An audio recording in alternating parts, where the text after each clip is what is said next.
Hi everyone, my name is Dr. Fox, and let's talk about the pancreas.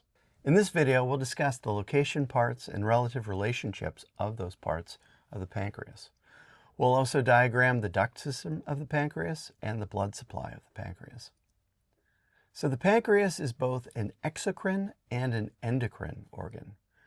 Exocrine organs, as you may recall, secrete substances into ducts, whereas endocrine organs secrete substances into the cardiovascular system. As an exocrine organ, of which about 98 to 99% of the pancreas is, there are clusters of cells called acini. These acini secrete pancreatic juice. A pancreatic juice is water as a cocktail of digestive enzymes, as well as bicarbonate, which helps to neutralize some of the acid from the stomach as the chyme is pumped into the duodenum. As an endocrine organ, there are clusters of cells called islets of Langerhans, oftentimes just referred to as the islets. And they secrete a variety of hormones that relate to the control of blood glucose. As an organ, the pancreas is found at about the L1 to L2 vertebral level. So we can see the pancreas in this illustration here, nestled within the duodenum, and that L1 level is at about the transpyloric plane, and then the L2 level is down here near the head of the pancreas. As an organ, the pancreas is mostly secondarily retroperitoneal, so it is behind the peritoneum because it, as well as the duodenum, has fused to the body wall, and so its anterior layer is now part of that parietal peritoneum. The exception to this is that the tail of the pancreas, as it's nestled within the hilum of the spleen, is intraperitoneal. Now let's take a look at this organ in the context of its relationship with other structures. So the pancreas has a head that is very, very, very well snuggled within the crook of the duodenum. That head has a projecting process that can't be seen here that tucks behind the superior mesenteric artery and vein. So there's a tiny little bit of that head called the uncinate process behind the SMA and SMV. The head transitions into the neck. The neck is beginning to run posterior to that pylorus of the stomach, and it is anterior to the SMA and SMV. So we've created a bit of a sandwich with pancreas on either side of those vessels. There's also the origin of an important vessel called the hepatic portal vein, where we have a splenic vein coming together with the superior mesenteric vein to form the portal vein, and that is found posterior to the neck of the pancreas.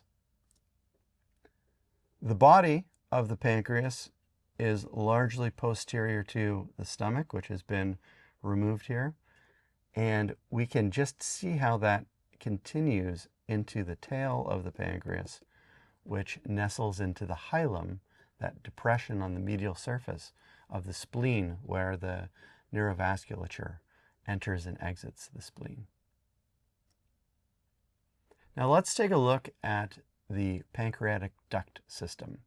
So keep in mind, this is the exocrine portion of the secretion of the organ. The acini, they secrete the pancreatic juice. The pancreatic juice makes its way into these pancreatic ducts, which come together as the main pancreatic duct, oftentimes called the duct of Wirsum.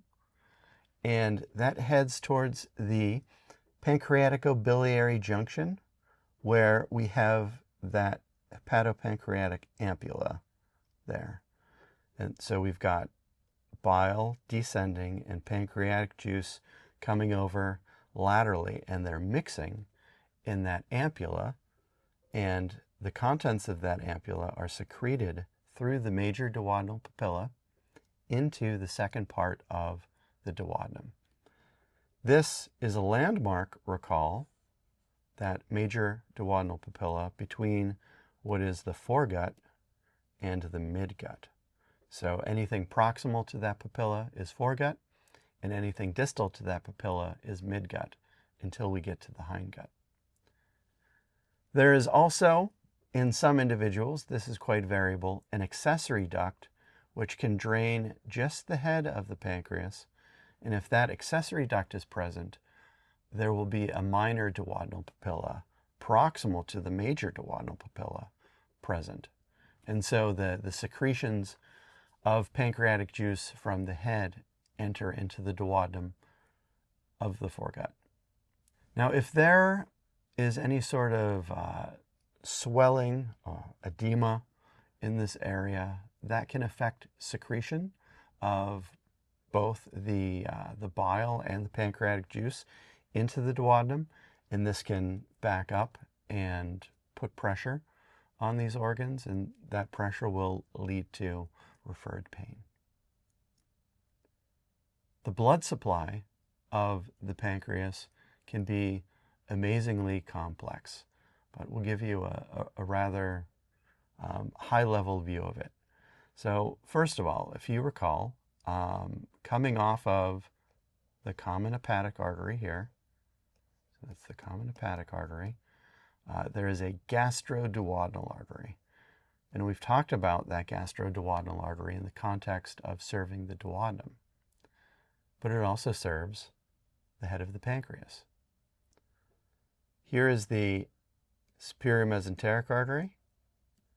That superior mesenteric artery gives off an inferior pancreaticoduodenal artery, which also serves the head of the pancreas and duodenum. We'll talk about those anastomoses in a bit. Coming off of the splenic artery, we have several branches. Their names aren't very important to us now, that are going to serve the body and the tail of the pancreas. And it's not out of the question for jejunal arteries, which are branches of the superior mesenteric artery, to also serve portions of the body of the pancreas.